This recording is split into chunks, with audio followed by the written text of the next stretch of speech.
в один прекрасный день ко мне пришел отец и сказал: я тебя записал на курсы, завтра вот в это время, в этот день тебе нужно быть там. Я как бы к этому не относилась серьезно, и когда я туда пришла, я была там самая младшая, я очень переживала, мы должны были показывать свои работы, и когда мой преподаватель, Леня Литвин, открыл мои работы, он молчал. Я уже думала, там что-то не то, но он сказал, что у меня очень хорошее чувство света, цвета, ему очень нравится мой подход. И вот с этого момента у меня началось это, переросло как бы в хобби.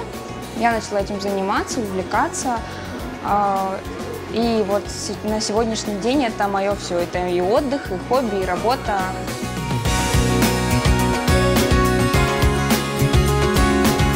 Манзара переводится как вид, пейзаж с турецкого. И когда я искала в себе псевдоним, я как бы это делала целенаправленно, мне нашла его мама.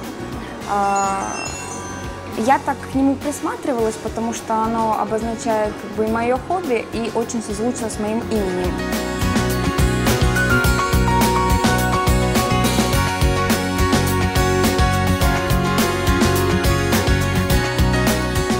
Я люблю детские фотосъемки за их непосредственность. Детей не нужно заставлять улыбаться, не нужно заставлять проявлять какие-то эмоции, становиться в позу. Они сами все сделают, самое главное – это показать.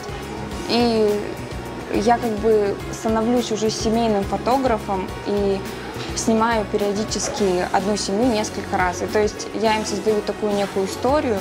Мне это очень нравится, потому что я становлюсь им и как другом.